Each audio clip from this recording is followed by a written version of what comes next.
नाटकशिक्षणम् संस्कृतसाहित्ये गद्यपद्ययोरनन्तरं रूपकस्य प्रमुखं स्थानमस्ति। अवस्थाविशेषस्य अनुकरणं कृत्वा आनन्दं मनोरञ्जनं च प्राप्तकरणमेव नाटकम् इति कथ्यते। गद्यकाव्यानि पद्यकाव्यानि श्रव्यकाव्येष्वन्तर्भवन्ति, यथा कथा आख्यायिका आदयः। रूपकं तु दृश्यकाव्येष्वन्तर्भवति। श्रव्यकाव्यशिक्षणे श्रवणेन्द्रियमेव कार्यं करोति। दृश्यकाव्यशिक्षणसमये श्रवणेन्द्रियं चक्षुरिन्द्रियम् उभयपि कार्यं कुरुतः। अतः श्रव्यकाव्यापेक्षया दृश्यकाव्यस्यैव अत्यधिकं प्रामुख्यम् अस्ति। नाटकस्य संस्कृते विशिष्टं स्थानं वर्तते।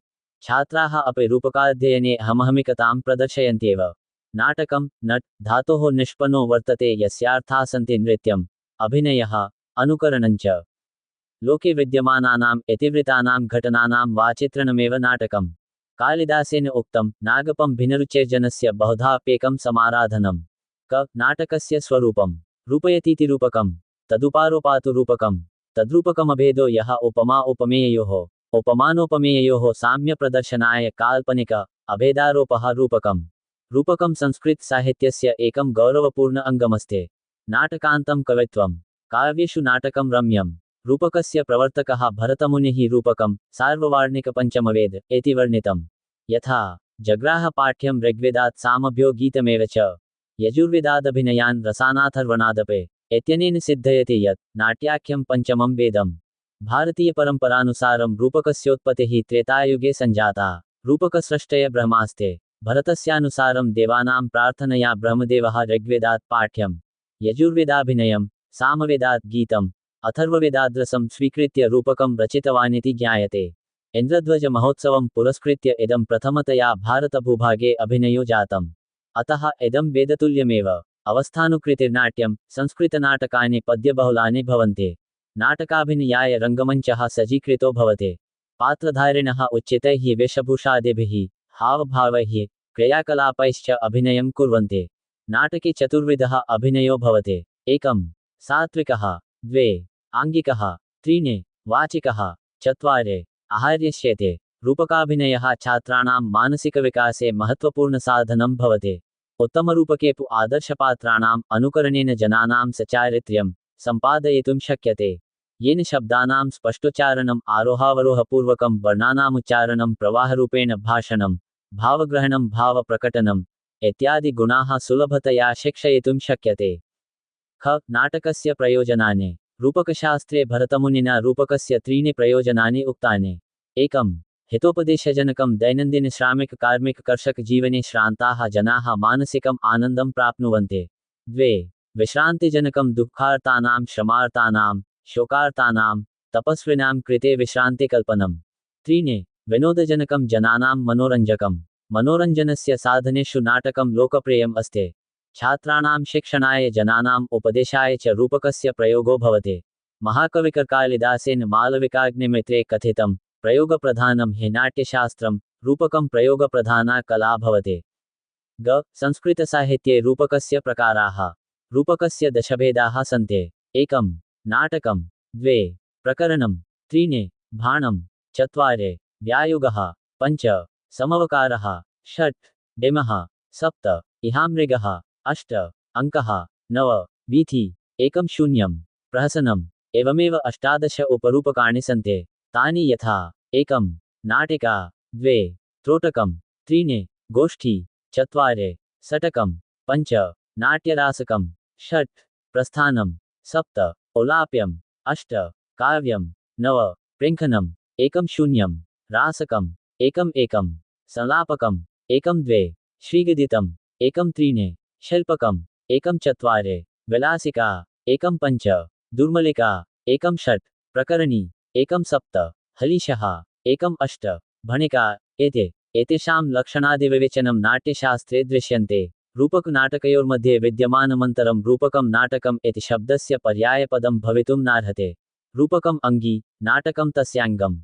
संस्कृतरूपकसाहित्ये नाटकाख्यरूपकविभागस्य प्राथम्यं विद्यते। काव्येषु नाटकं रम्यम् इति वचः दृढीकरोति। नाटकान्तं हि साहित्यम् इतीदं वचनं रूपकस्य महत्त्वमावेदयते। दशरूपकेषु नाटकं प्रथमो भेदः। नाटकं, नाटिका, प्रकरणम् इत्यादीनि रूपकाणि पाठ्यक्रमे निर्दिष्टानि सन्ति। संस्कृतसाहित्ये रूपकाणि बहुनि सन्ति। तानि यथा घ रूपककाराः एकम् अश्वघोषः शारिपुत्रप्रकरण 6 अंकाः सन्ति। 2 कालिदासः अभिज्ञानशाकुन्तलं मालविकाग्निमित्रं विक्रमोर्वशीयं च। 3 विशाखदत्तः मुद्राराक्षसं मुद्रया गृहीतो राक्षसः यत्रेति तन्मुद्राराक्षसमिति। 4 भवभूतिः महावीरचरितं मालतीमाधवम् उत्तररामचरितं। 5 हर्षनृपतिः रत्नावलिः प्रियदर्शिका नागानन्दनं पञ्चाङ्काः। 6 भटनारायणः वेणीसंहारं महाभारतकथामाश्रित्य वीररसः। 7 शूद्रकः मृच्छकटिकं दशाङ्काः सन्ति। 8 भासः त्रयोदशरूपकाणि।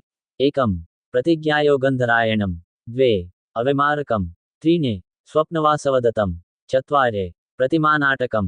5 अभिषेकनाटकं। 6 मध्यमव्यायोगः। 7 पञ्चरात्रम्। 8 दूतवाक्यं। 9 दूतघटोत्कचम्। 1 शून्यं कर्णभारः। 1 ओरुभङ्गम्। 1 बालचरितम्। 1 दरिद्रचारुदत्तं चेते न नाटकशिक्षणस्योद्देश्यानि हि। 1 मानवस्वभावस्य अध्ययनं। 2 रसानुभूतिसम्पादनं। 3 व्यावहारिकपदजालसंवर्धनं। 4 नाटकगतनायकगुणानामात्मसात्करणं। 5 चतुर्विधकौशलेषु नैपुण्यसम्पादनं। 6 छात्रेषु विद्यमानस्य सभाकम्पस्य दूरीकरणं धैर्योत्पादनं च।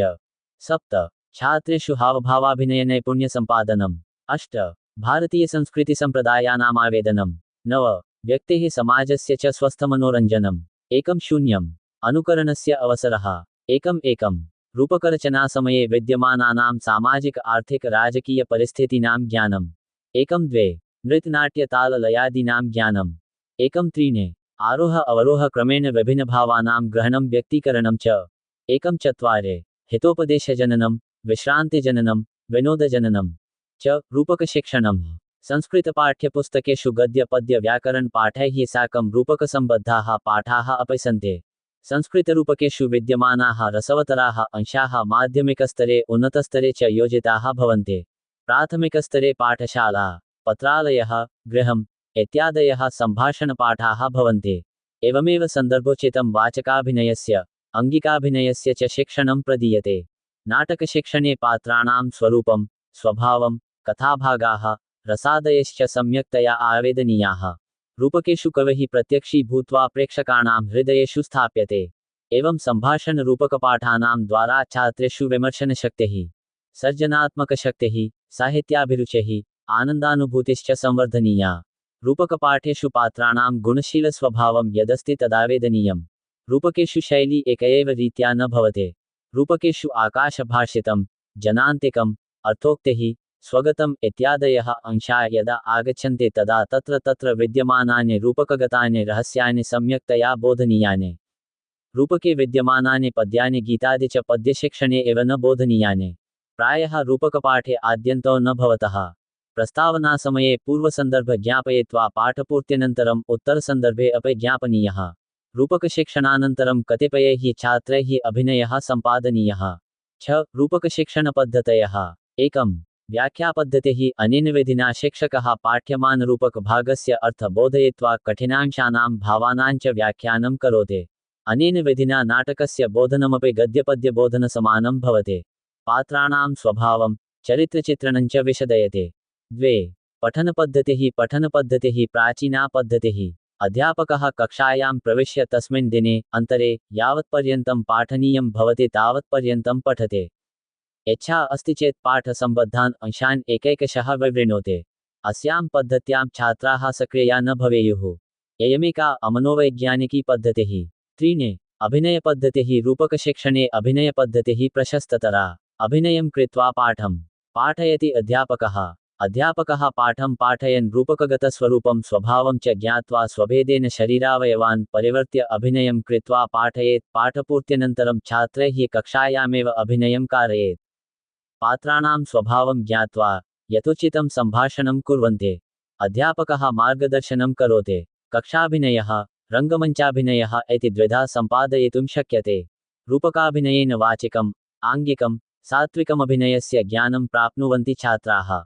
4 प्रयोगविधिः। रूपकसम्बद्धपाठं सम्यक्तया अध्याप्य रङ्गमञ्चे छात्रैः प्रदर्शयितुं व्यवस्था प्रकल्पनीया।